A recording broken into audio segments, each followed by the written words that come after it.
ಪ್ರತಾಪ್ ಸಿಂಹ ಅಂತಕ್ಕಂಥವ್ರು ಮಹಿಷಾಸುರನ ಶಾಪದ ಮೂಲಕ ಟಿಕೆಟು ಸಿಗದೆ ಸಂಸದ ಸ್ಥಾನಕ್ಕೆ ನಿಲ್ಲಕ್ಕಾಗೋದಿಲ್ಲ.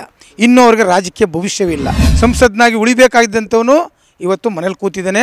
ಅವರ ಪಕ್ಷದವ್ರನ್ನ ಟೀಕೆ ಮಾಡ್ಕೊಂಡು ಕೂತಿದ್ದಾನೆ ಮನಸ್ಸ. ಈಗ ಮಹಿಷಾಸುರನ ಟೀಕೆ ಮಾಡಿದ್ದಕ್ಕೆ ಮಹಿಷಾಸುರನ ಶಾಪ ತಟ್ತು ಅಂತಾರ ಪ್ರತಾಪ್ ಸಿಂಹ ಅವರು. ಅರೆ ಇದು ಸತ್ಯ ಅಲ್ವೇನ್ರಿ? ಈಗ ನಿಮ್ಮ ಮುಂದೆ ನಾನು ಸತ್ಯ ಹೇಳಿ ಅಂದರೆ ಸರ್ವನಾಶ ಆಗ್ಬಿಡ್ತೀನಿ ರೀ. ಅದು ಪ್ರಕೃತಿ ನಿಯಮ. ಈ ಸಾರಿ ನಾವು ದಸರಾ ಅನ್ನೋ ಪದವನ್ನು ತೆಗೆದಿದ್ದೀವಿ, ಮಹಿಷಾ ದಮ್ಮೋತ್ಸವ ಅಂತ ಮಾಡಿದ್ವಿ. ಯಾಕಂದರೆ ದಮ್ಮ ಅಂದರೆ ನಾವೆಲ್ಲರೂ ಕೂಡ ಬುದ್ಧನ ಕಡೆಗೆ ಹೋಗ್ತಕ್ಕಂಥದ್ದು. ನಾವು ಚಾಮುಂಡಿ ವಿರೋಧಿಗಳು ಅಲ್ಲ, ಚಾಮುಂಡಿ ಭಕ್ತರ ವಿರೋಧಿಗಳಲ್ಲ. ನಮ್ಮ ಆಚಾರ ವಿಚಾರಣೆ ಅಡ್ಡಿಪಡಿಸಲಿಕ್ಕೆ ನಿಮ್ಗೆ ಯಾವುದೇ ನೈತಿಕತೆ ಇಲ್ಲ. ನಿಜವಾದ ಭಾರತದ ಸಂವಿಧಾನವನ್ನು ನೀವು ಓದಿ, ನೀವು IAS IPS ಪದವಿಯನ್ನು ನೀವು ಪಡೆದೀವಿ ಅಂತ ಹೇಳಿದ್ರೆ ನೀವು ನಮ್ಗೆ ಅವಕಾಶವನ್ನು ಕಲ್ಪಿಸಬೇಕು.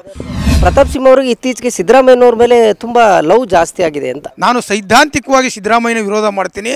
ಮತ್ತು ವಿಚಾರ ಬಂದಂಥ ಸಂದರ್ಭದಲ್ಲಿ ಸಂಪೂರ್ಣವಾಗಿ ನಾನು ಗೌರವಿಸ್ತೀನಿ ಅಂತಕ್ಕಂಥ ಸಿದ್ದರಾಮಯ್ಯನವರು ಓಲೈಸುವಂಥ ಕೆಲಸ ಮಾಡ್ತಾಯಿದ್ದಾರೆ. ಎಲ್ಲೋ ಒಂದು ಮೋಸ್ಟ್ಲಿ ಅವರು ಕಾಂಗ್ರೆಸ್ಗೆ ಬರ್ಬೋದು ಅನ್ನೋದು ನನಗೆ ಸಂಶಯ ಇದೆ ಸರ್. ನಾನು ರಾಜಕಾರಣಿಯಾಗಿ ಒಂದು ಸ್ವಲ್ಪ ಸೈಕಾಲಜಿಕಲಾಗಿ ಥಿಂಕ್ ಮಾಡಿದಂಥ ಸಂದರ್ಭದಲ್ಲಿ ಎಲ್ಲೋ ಒಂದು ಕಡೆ ಕಾಂಗ್ರೆಸ್ ಬಗ್ಗೆ ಅವ್ರಿಗೆ ಒಲಿರಬೇಕು ಅಂತ ನನಗನ್ನಿಸ್ತದೆ.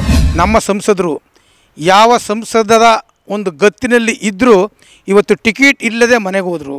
ಪ್ರತಾಪ್ ಸಿಂಹ ಅಂತಕ್ಕಂಥವ್ರು ಮಹಿಷಾಸುರನ ಶಾಪದ ಮೂಲಕ ಟಿಕೆಟು ಸಿಗದೆ ಸಂಸದ ಸ್ಥಾನಕ್ಕೆ ನಿಲ್ಲಕ್ಕಾಗೋದಿಲ್ಲ. ಇನ್ನೂ ಅವ್ರಿಗೆ ರಾಜಕೀಯ ಭವಿಷ್ಯವಿಲ್ಲ. ನಾನು ಆತನ ವೈರಿಯಲ್ಲ, ಆದರೆ ಒಂದು ಸತ್ಯ ಅನ್ನೋದಿದೆಯಲ್ಲ, ಆ ಸತ್ಯ ಇವತ್ತು ಮಹಿಷಾಸುರನ ಶಾಪ ಅವನಿಗೆ ವರವಾಗಿದೆ. ಟಿಕೆಟ್ ತಪ್ಪಿದೆ. ಸಂಸತ್ನಾಗಿ ಉಳಿಬೇಕಾಗಿದ್ದಂಥವನು ಇವತ್ತು ಮನೇಲಿ ಕೂತಿದ್ದಾನೆ. ಅವರ ಪಕ್ಷದವ್ರನ್ನ ಟೀಕೆ ಮಾಡ್ಕೊಂಡು ಕೂತಿದ್ದಾನೆ ಮನಸ್ಸ. ಈಗ ಅದೇ ನಾನು ನೋಡ್ತಾ ಇದ್ದೀನಿ, ಇತ್ತೀಚೆಗೆ ಸಿದ್ದರಾಮಯ್ಯನವ್ರ ಬಗ್ಗೆ ತುಂಬ ಸಾಫ್ಟ್ ಕಾರ್ನರು. ಸಿದ್ದರಾಮಯ್ಯನವ್ರನ್ನ ಬೇರೆ ಬೇರೆ ಭಾಷೆಗಳಲ್ಲಿ ಟೀಕೆ ಮಾಡ್ತಿದ್ರು. ಅಹಿಂದ ನಾಯಕ, ನೀವು ಹಿಂದೂ ವಿರೋಧಿ, ಮುಸ್ಲಿಮ್ಸ್ ಅವ್ರನ್ನ ಓಲೈಕೆ ಮಾಡ್ತೀರಾ ಅಂತೇಳಿ ಭಾಳ ಗಂಭೀರವಾದ ಟೀಕೆಗಳು ಬರ್ತಾಯಿತ್ತು. ಪ್ರತಾಪ್ ಸಿಂಹ ಅವರಿಗೆ ಇತ್ತೀಚೆಗೆ ಸಿದ್ದರಾಮಯ್ಯನವ್ರ ಮೇಲೆ ತುಂಬ ಲವ್ ಜಾಸ್ತಿ ಆಗಿದೆ ಅಂತ. ಈಗ ಚಾಮುಂಡಿ ಬೆಟ್ಟದ ಪ್ರಾಧಿಕಾರದ ಬಗ್ಗೆ ಅಭಿನಂದನೆ ನೀಡಿದರು. ಇವತ್ತು ಪ್ರಾಧಿಕಾರ, ಚಾಮುಂಡಿ ಬೆಟ್ಟದಲ್ಲಿ ಪ್ರಾಧಿಕಾರ ಬೇಕು, ಚಾಮುಂಡಿ ಕ್ಷೇತ್ರಕ್ಕೆ ಪ್ರಾಧಿಕಾರ ಬೇಕು. ಯಾತಕ್ಕೆ ಅಂದರೆ ಜನರ ಹಿತದೃಷ್ಟಿಯಿಂದ ಜನರಿಗೆ ಉತ್ತಮವಾದಂಥ ಅವಕಾಶಗಳನ್ನ ಕಲ್ಪಿಸ್ಕೊಡ್ಬೇಕು. ಅಲ್ಲಿ ಬರ್ತಕ್ಕಂಥ ಧಾರ್ಮಿಕ ಯಾತ್ರಿಕರಿಗೆ ಒಂದು ಗೌರವ ಸಿಗಬೇಕು. ಇಲ್ಲಿ ತನಕನೂ ಅದಾಗಿಲ್ಲ. ನಾವು ಕೂಡ BJP ಸರ್ಕಾರ ಇದ್ದಂಥ ಸಂದರ್ಭದಲ್ಲಿ ನಾನು ಕೂಡ ಒತ್ತಾಯ ಮಾಡಿದ್ದೆ. ನಾನು ಸೈದ್ಧಾಂತಿಕವಾಗಿ ಸಿದ್ದರಾಮಯ್ಯನ ವಿರೋಧ ಮಾಡ್ತೀನಿ. ಮತ್ತು ವಿಚಾರ ಬಂದಂಥ ಸಂದರ್ಭದಲ್ಲಿ ಸಂಪೂರ್ಣವಾಗಿ ನಾನು ಗೌರವಿಸ್ತೀನಿ ಅಂತಕ್ಕಂಥ ಸಿದ್ದರಾಮಯ್ಯನವರು ಓಲೈಸುವಂಥ ಕೆಲಸ ಮಾಡ್ತಾಯಿದ್ದಾರೆ. ಎಲ್ಲೋ ಒಂದು ಮೋಸ್ಟ್ಲಿ ಅವರು ಕಾಂಗ್ರೆಸ್ಗೆ ಬರ್ಬೋದು ಅನ್ನೋದು ನನಗೆ ಸಂಶಯ ಇದೆ ಸರ್. ಮಾಜಿ ಸಂಸದರಾದಂಥ ಪ್ರತಾಪ್ ಸಿಂಹರವರು, ಯಾಕೆಂದರೆ ಸಿದ್ದರಾಮಯ್ಯನವರು ಓಲೈಸ್ಕತ್ತೀರಿ ಅಂತ ಹೇಳಿದ್ರೆ ಅದೆಲ್ಲೋ ಒಂದು ಕಡೆ ಒಂದು ಸೈಡು ನನಗೆ, ಯಾಕಂದರೆ ನಾನು ರಾಜಕಾರಣಿಯಾಗಿ ಒಂದು ಸ್ವಲ್ಪ ಸೈಕಾಲಜಿಕಲಾಗಿ ಥಿಂಕ್ ಮಾಡಿದಂಥ ಸಂದರ್ಭದಲ್ಲಿ ಎಲ್ಲೋ ಒಂದು ಕಡೆ ಕಾಂಗ್ರೆಸ್ ಬಗ್ಗೆ ಅವ್ರಿಗೆ ಒಲಿರಬೇಕು ಅಂತ ನನಗನ್ನಿಸ್ತದೆ. ಮಹಿಷಾಸುರನ ಟೀಕೆ ಮಾಡಿದ್ದಕ್ಕೆ ಮಹಿಷಾಸುರನ ಶಾಪ ತಟ್ತು ಅಂತಾರ ಪ್ರತಾಪ್ ಸಿಂಹ ಅವರು. ಅರೆ ಇದು ಸತ್ಯ ಅಲ್ವೇನ್ರಿ? ಈಗ ನಿಮ್ಮ ಮುಂದೆ ನಾನು ಸತ್ಯ ಹೇಳಿ ಅಂದರೆ ನಾನು ಸರ್ವನಾಶ ಆಗ್ಬಿಡ್ತೀನಿ ರೀ. ಅದು ಪ್ರಕೃತಿ ನಿಯಮ. ಯಾವತ್ತೂ ಕೂಡ ಸುಳ್ಳನ್ನು ಹೇಳಬಾರ್ದು, ಸಮಾಜವನ್ನು ತಪ್ಪು ದಾರಿಗೆ ಎಳಿಬಾರ್ದು. ನನಗೆ ಅಧಿಕಾರ ಇದೆ, ನನಗೆ ಅಂತಸ್ತಿದೆ, ನನ್ನ 4 ಜನ ನನ್ನ ಹಿಂದೆ ಇದ್ದಾರೆ. ಆಮೇಲೆ ಯಾರು ಹೇಳ್ಕೊಟ್ಟಂಥದ್ದನ್ನು ಕೇಳ್ತಕ್ಕಂಥ ಮೂರ್ಖರಾಗಬಾರ್ದು ಜನಪ್ರತಿನಿಧಿಗಳು. ಅದನ್ನು ಆಲಿಸ್ಬೇಕು. ಇದುವರೆಗೂ ಕೂಡ ಚಾಮುಂಡಿ ಬೆಟ್ಟದಲ್ಲಿ 5 ಬಾರಿ ನಾವು ಕಾರ್ಯಕ್ರಮ ಮಾಡಿದ್ದೀವಲ್ಲ, ಅಲ್ಲಿರ್ತಕ್ಕಂಥ ಜನ ಎಷ್ಟು ಪ್ರೀತಿಯಿಂದ ಗೌರವಿಸ್ರು ಗೊತ್ತೇ.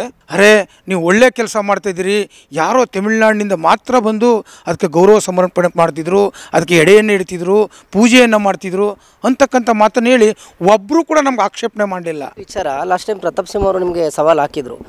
ಅಶೋಕ್ಪುರಂಗೆ ಹೋಗಿ ಪುರುಷೋತ್ತಮರವರ ಕರ್ಮಭೂಮಿ ಹುಟ್ಟೂರು ಅಶೋಕ್ಪುರಂಗೆ ಹೋಗಿ ಪ್ರತಿಯೊಂದು ಮನೆಗಳಲ್ಲೂ ಕೂಡ ಚಾಮುಂಡೇಶ್ವರಿ ವಿಗ್ರಹ ಇದೆ. ಯಾಕೆ ಇವರು ಮಹಿಷಾ ದಸರಾವನ್ನು ಆರಾಧನೆ ಮಾಡ್ತಾರೆ? ಮಹಿಷಾ ಇದ್ದ ಅನ್ನೋದಾದರೆ ಚಾಮುಂಡಿ ಬೆಟ್ಟದ ಹೊರತಾಗಿ ಮೈಸೂರಿನ ಯಾವುದೇ ಏರಿಯಾದಲ್ಲಿ ಒಂದು ಸರ್ಕಲ್ಗಳಿಲ್ಲ ಅಥವಾ ಯಾವುದೇ ಮನೆಗಳಲ್ಲಿ ಮಹಿಷಾಸುರನ ಫೋಟೋ ಇಟ್ಟು ಪೂಜೆ ಮಾಡ್ತಾ ಇಲ್ಲ. ಇತಿಹಾಸ ಮತ್ತು ಚರಿತ್ರೆಯನ್ನು ನಾವು ಭಾವನಾತ್ಮಕವಾಗಿ ನೋಡಬೇಕು, ಆಧ್ಯಾತ್ಮಿಕವಾಗಿ ನೋಡಬೇಕು. ಇಲ್ಲೆಲ್ಲೂ ಕೂಡ ಯಾವುದೇ ಒಂದು ಉದಾಹರಣೆಗಳಿಲ್ಲ ಅಂತ ಹೇಳಿ ಕ್ಲೇಮ್ ಮಾಡ್ತಾರೆ.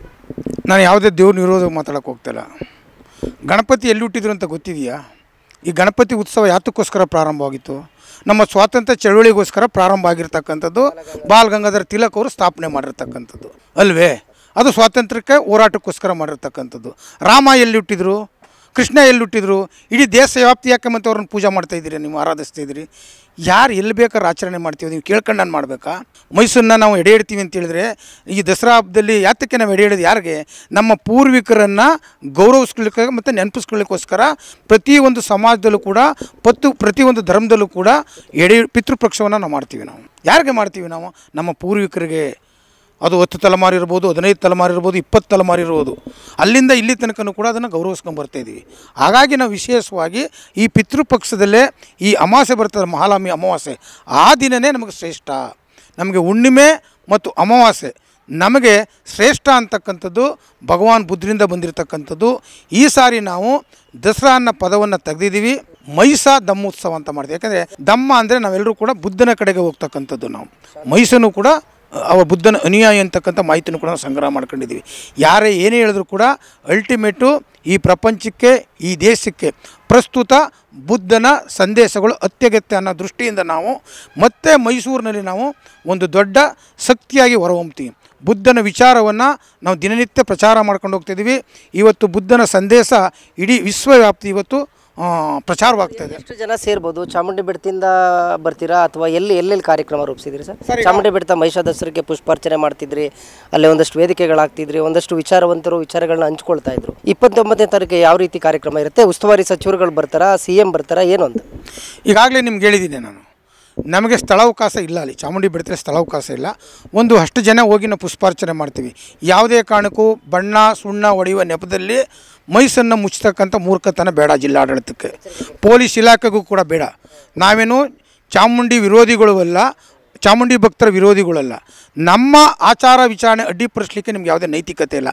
ನಿಜವಾದ ಭಾರತದ ಸಂವಿಧಾನವನ್ನು ನೀವು ಓದಿ, ನೀವು IAS IPS ಪದವಿಯನ್ನು ನೀವು ಪಡೆದೀವಿ ಅಂತ ಹೇಳಿದ್ರೆ ನೀವು ನಮ್ಗೆ ಅವಕಾಶವನ್ನು ಕಲ್ಪಿಸಬೇಕು.